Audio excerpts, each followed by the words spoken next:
Hello student, welcome to my YouTube channel knowledge Adda. मैं अभिनव शुक्ला आज आपके सामने त्रिकोणमिति का एक नया कॉन्सेप्ट लेकर आया हूँ। तो हम आज बात करने वाले हैं मैथमेटिक्स के बहुत इंपॉर्टेंट चैप्टर त्रिकोणमिति के बारे में।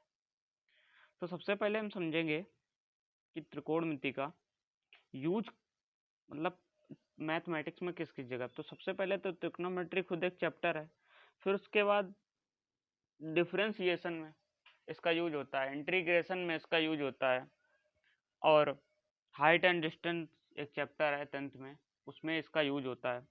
तो आज हम बेसिक से ट्रिग्नोमेट्री स्टार्ट करने वाले हैं, बिल्कुल जीरो से, स्टार्टिंग से, क्लास 9th से स्टार्ट करेंगे। और जिन बच्चों को ट्रिग्नोमेट्री में प्रॉब्लम है, आप इस वीडियो को देखिए, आपको पूरी समझ में आएगी। चलिए स्टार्ट करते हैं। तो सबसे पहले त्रिकोणमिति जो बेस्ड है वो है समकोण त्रिभुज। जो एक समकोण त्रिभुज होता है उस पर त्रिकोणमिति पूरी बनी है। समकोण त्रिभुज कैसा होता है? अब समकोण त्रिभुज क्या होता है पहले इसको समझते हैं।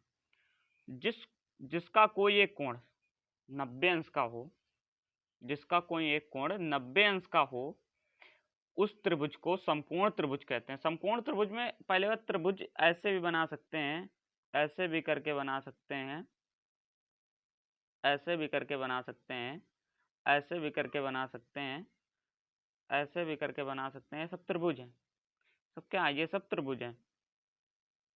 तो हम ऐसे करके त्रिभुज बना सकते हैं। अब समकोण त्रिभुज कैसे होता है कि कोई भी एक कोण उसका 90 अंश का हो। त्रिभुज में 3 कोण होते हैं और त्रिभुज के तीनों कोणों का मान 180 अंश होता है। त्रिभुज के तीनों कोणों का मान 180 अंश होता है। ये मान लिया त्रिभुज है हमारा, समकोण त्रिभुज है। इसका ये वाला कोण जो है ये है 90 अंश का। समकोण त्रिभुज का मान कितना होता है? 90 अंश। समकोण त्रिभुज का मान कितना होता है? 90 अंश। तो ये कोण जो है ये है 90 अंश का, ये वाला। तो ऐसे इसमें समझेंगे हम कि ये हमने एक समकोण त्रिभुज बना दिया। ये हमने एक समकोण त्रिभुज बना दिया जिसमें ये जो कोण B है ये हमने 90 अंश का रख दिया। जो कोण B है इसको हमने 90 अंश का रख दिया। और कोण A को हमने थीटा मान लिया कि ये भी एक कोण होगा, ये भी एक कोण होगा। ये तीनों कोण हैं, कोण A प्लस कोण B प्लस कोण C इज इक्वल टू 180 अंश। इन तीनों कोणों को अगर हम जोड़ेंगे तो उनका मान कितना आएगा? 180 अंश आएगा। तो इसमें हमने एक कोण ये मान लिया, एक कोण हमने थीटा ले लिया। थीटा एक वैल्यू होती, एक थीटा एक सिंबल होता है मैथमेटिक्स में, जो ट्रिग्नोमेट्री में कोण की जगह पर यूज किया जाता है। हम एक्स भी लिख सकते हैं, कोण की जगह पर वाई भी लिख सकते हैं। जो एंगल होता है उस जगह पर हम एक्स वाई भी, उसको बाद में समझेंगे। पहले समझते हैं समकोण त्रिभुज। अब समकोण त्रिभुज में 3 भुजाएं होती हैं। उन तीनों भुजाओं के नाम भी होते हैं, अलग अलग नाम होते हैं उन तीनों भुजाओं के। जो भुजा जो ये 90 अंश वाले कोण के सामने जो भुजा है उस भुजा को हम कर्ण भुजा कहते हैं। जो भुजा हमारे 90 अंश वाले कोण के सामने है उस भुजा को हम कर्ण भुजा कहते हैं। उसको हम क्या कहते हैं? कर्ण भुजा कहते हैं। जो भुजा हमारे 90 अंश वाले कोण के सामने है उसको हम कर्ण कहते हैं। और त्रिभुज में, समकोण त्रिभुज में सबसे बड़ी भुजा यही कर्ण भुजा होती है। जो सबसे बड़ी भुजा होती है वो कौन सी भुजा होती है? वो कर्ण भुजा होती है। कौन सी भुजा होती है? कर्ण भुजा। सबसे बड़ी भुजा कौन सी होती है? कर्ण भुजा होती है। और फिर उसके बाद जहां से जो आधार होता है, जहां से आधार होता है कोण का, उसे आधार भुजा कहते हैं।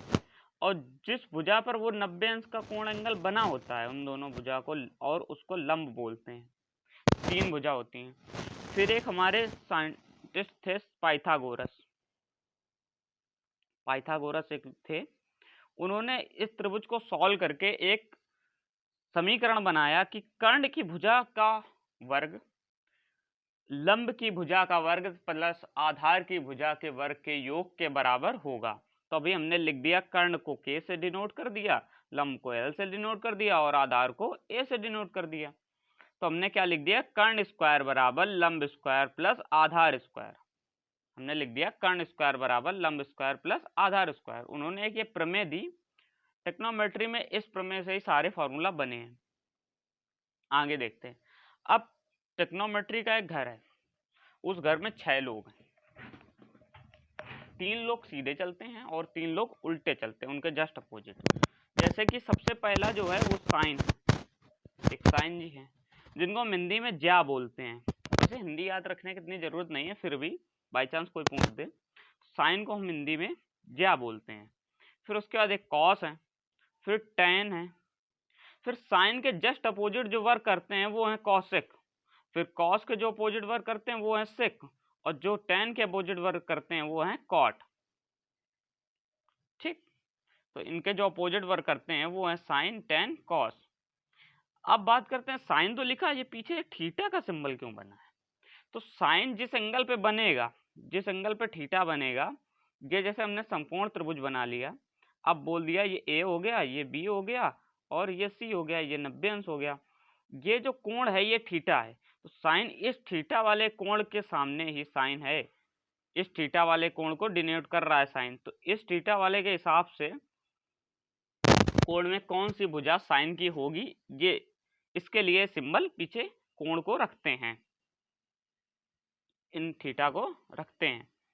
ये तो साइन के हो गए करके, ये साइन,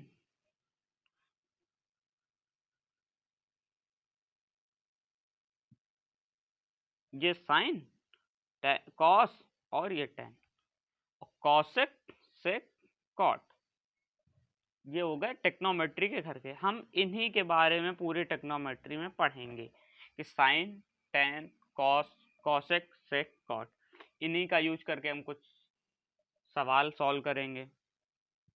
आगे देखते हैं। आगे जब ये समकोण त्रिभुज बन गया, फिर साइन बन गया, ये कोण हमने थीटा ले लिया, तो हमने फिर साइन से एक कुछ फार्मूला बने समकोण त्रिभुज के ऊपर कि साइन थीटा बराबर लंब बटे कर्ण, कॉस थीटा बराबर आधार बटे कर्ण, और टैन थीटा बराबर लंब बटे आधार, और कॉसेक थीटा बराबर देखो इसका जस्ट अपोजिट कर्ण बटे लंब, इसका जस्ट अपोजिट ये कॉसेक हो गया कर्ण बटे लंब, और कॉस का हो गया आधार बटे कर्ण, तो इसका हो गया कर्ण बटे आधार। ये फार्मूला ये आपको याद करने पड़ेंगे कि 90 अंश, जब ये समकोण त्रिभुज हम बनाएंगे, सबसे पहले तो समकोण त्रिभुज पता होना चाहिए। समकोण त्रिभुज क्या होता है?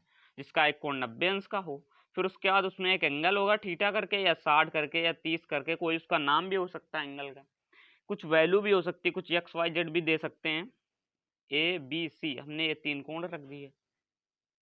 हमने क्या किया, साइन थीटा से हमें एक फार्मूला चाहिए लंब बटे कर्ण, फिर एक फार्मूला बना आधार बटे कर्ण, फिर एक बना लंब बटे आधार। तो हमने इनको सबको नोट करने के लिए एक इक्वेशन बना दी, ऐसे करके लिख लिया। ऐसे करके इन सारे फार्मूला को याद करने के लिए हमने एक लिख लिया लाल बटे का, इक्वेशन लिख लिया। ये वाली जो वैल्यू है ये साइन की हो गई, ये वाली जो वैल्यू है ये कॉस की हो गई, और ये वाली जो वैल्यू है इसको टैन की हो गई। ये ऊपर से होंगी सारी वैल्यू, सारी ऊपर से, और जब नीचे से डिनोट करेंगे तो ये आ जाएंगी कॉसेक, सेक और कॉट, ऐसे इनकी वैल्यू हो जाएंगी। तो हमको याद करने के लिए इनके सारों में लाल बटे कक्का नोट कर लेंगे। इन सारे फार्मूलों को याद करने के लिए लाल बटे कक्का याद रखना है, लंब बटे कर्ण, आधार बटे कर्ण और लंब बटे आधार, सारी चीजें याद हो जाएंगी। तो आज की वीडियो में हम इतना ही देखेंगे, मिलते हैं अगली क्लास में। तब तक के लिए धन्यवाद। अगर आपको हमारी वीडियो पसंद आई है तो वीडियो को लाइक ज़रूर कर दें। अगर आपको कोई डाउट्स हो या कोई सुझाव देना चाहते हैं तो हमें कमेंट बॉक्स में ज़रूर बताएं, और इस वीडियो को अपने दोस्तों, भाई बहन के साथ शेयर ज़रूर करें। और हमारे चैनल पर यदि आप नए हैं तो चैनल को सब्सक्राइब कर लें और बेल आइकन को भी प्रेस कर दें, ताकि आने वाली वीडियो की अपडेट आपको मिलती रहे। Thank you class.